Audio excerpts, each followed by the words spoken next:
Guys എന്തൊക്കെയാണ് വെച്ചാൽ നമ്മളൊന്ന് ഈ മുരിങ്ങക്കായ ഒരു ഹൽവ ഉണ്ടാക്കാൻ പോകും. നമ്മൾക്കൂടെ അത്യാവശ്യം കിട്ടുന്ന സാധനം മുരിങ്ങക്കായ. അപ്പോൾ ഈ മുരിങ്ങക്കായുടെ എങ്ങനെയാണ് ഹൽവ ഉണ്ടാക്കാൻ പറ്റുന്നത് നിങ്ങൾക്ക് വീഡിയോ കാണിച്ചു തരാം. Okay, come on. അപ്പോൾ നമ്മൾ ഈ മുരിങ്ങക്കായ്ക്ക് ആദ്യം നല്ലപോലെ അതേപോലെ ഒന്ന് എന്താ പറയുക, അതിന് തൊലി എന്തെങ്കിലുമൊക്കെ വൃത്തിയാക്കണം. ഓക്കെ ഗൈസ്, അപ്പോൾ നമ്മൾ മുരിങ്ങക്കായ അത്യാവശ്യം വൃത്തിയാക്കിയിട്ട് കുറച്ച് ഉപ്പിട്ടിട്ട് നമ്മൾ കുക്കറിലിട്ടിട്ട് 2 വിസിലടിക്കട്ടോ. നമുക്ക് വിസിലടിച്ചിട്ട് വിസിലടിക്കുന്ന ചാനലാണ്. അപ്പോൾ നമുക്കൊരു കത്തിച്ച് കൊടുത്തിട്ട് 2 വിസിലടിക്കാം.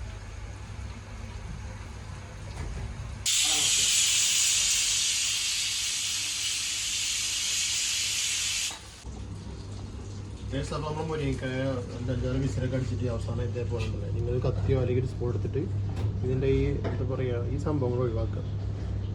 ഇതാണ് നമുക്ക് വേണ്ടത് കേട്ടോ. അതല്ലെങ്കിൽ കുക്കറിൽ നിങ്ങൾ കുറച്ച് അധികം അടിച്ചിട്ട് പിന്നെ ഒന്ന് പിഴിഞ്ഞ് കഴിഞ്ഞാൽ ഇത് കിട്ടും ചെയ്യും.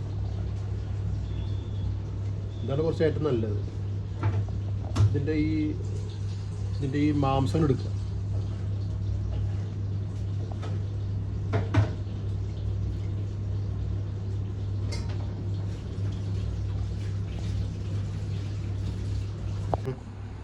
നമ്മുടെ മുരിങ്ങക്കായുടെ പേസ്റ്റൊക്കെ റെഡിയാക്കി വെച്ചിട്ടുണ്ട്. അപ്പോൾ നമ്മളിത് എന്താ പറയുക, ഒരു മിക്സിയിലിട്ടൊന്ന് കുറച്ച് വെള്ളം വെച്ചിട്ട് ഒന്ന് കറക്കി എടുക്കണം. പേസ്റ്റ് പോലെ ആക്കണം.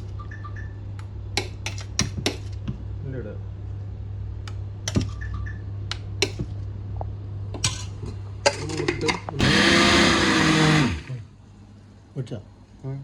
എടുത്തില്ലേ? ഓക്കെ, എനിക്ക് ഹലുവ ഉണ്ടാക്കാൻ വേണ്ടി പാത്രത്തിൽ കുറച്ച് നെയ്യ് അല്ലെങ്കിൽ ബട്ടർ അതിലിടാം. അതിൽ സൺഫ്ലവറിന് അത് ഒഴിക്കാം. കുറച്ച് നമ്മളതിൽ ബട്ടറിലാണ്, ബട്ടർ ഇട്ട് കുറച്ച് ബട്ടർ ഇട്ട് ഒന്ന് ഒഴിച്ചെടുക്കാം.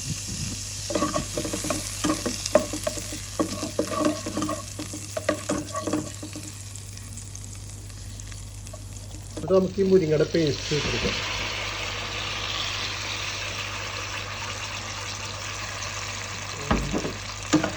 ഒന്ന് വെള്ളം ആ വെള്ളം ഒന്ന് വറ്റുന്ന വരെ നമുക്കൊരു ചെറിയ തീയിൽ വെച്ച് ഇളക്കി കൊടുക്കാം.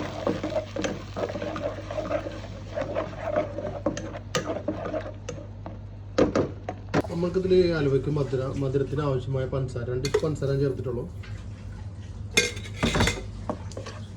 നിങ്ങൾ ഏലക്കയുടെ പൊടിനെ കുറച്ചിട്ടുള്ളൂ. പക്ഷേ നമുക്ക് ഏലക്ക ടേസ്റ്റ് ഇല്ല, ഇഷ്ടപ്പെടാത്ത പൊടിയും ഇടുന്നില്ല. നമ്മൾ പഞ്ചസാര കഴിഞ്ഞിട്ട് പിന്നെ നമുക്ക് അതേപോലെ തന്നെ ഒരു കോൺഫ്ലവർ 1 സ്പൂൺ 2 സ്പൂൺ കുറച്ച് വെള്ളത്തിൽ മിക്സ് ചെയ്തിട്ട് അതിൽ കുറച്ച് 1 സ്പൂൺ പാൽപ്പൊടി മിക്സ് ചെയ്യുക. ഇത് 2 മിക്സ് ചെയ്യുക. ഇത് മിക്സ് ആക്കിയിട്ട് ഒഴിക്കണം കേട്ടോ, അല്ലെങ്കിൽ ഇതിൽ കട്ട ഉണ്ടാവും. ഇതിൽ ഒഴിച്ചെടുക്കുക.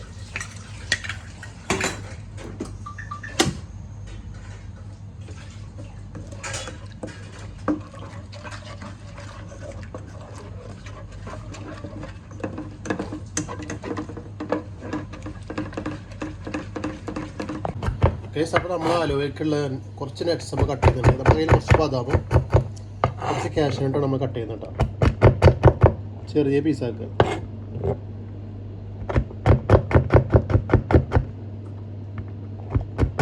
കേസ്, നമ്മൾ കട്ട് ചെയ്ത് വെച്ച് നട്ട്സൊക്കെ നമുക്ക് ഈ പാത്രത്തിൽ ഇട്ടിട്ട് ഇതേപോലെ അതാണ് നമ്മളെ ഹലുവ ഏകദേശം റെഡി ഇരിക്കുന്നുണ്ട്. അപ്പോൾ നമ്മളിതൊരു 1 മണിക്കൂർ നമ്മൾ ഫ്രിഡ്ജിൽ വെച്ച് തണുപ്പിച്ചിരുന്നു.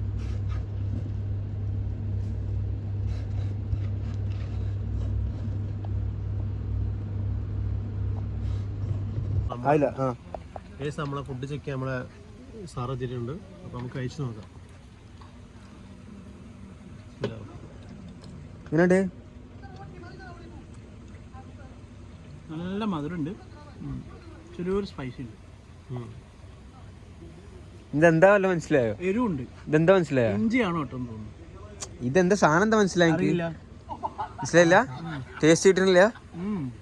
ഇതിന് മുമ്പ് കഴിച്ചിട്ടുണ്ടോ ഇതേപോലത്തെ സാധനം? ഇഞ്ചി ഇട്ടുണ്ടെന്ന് തോന്നുന്നു. അതല്ല, ഇതിന് മുമ്പ് ഇതേമാതിരത്തെ സാധനം കഴിച്ചിനോ? കഴിച്ചിട്ടില്ല? ഒരു ഐഡിയും കിട്ടുന്നില്ല. വീഡിയോ കണ്ടാൽ മനസ്സിലാവും. അത് സർപ്രൈസ് വെച്ചാൽ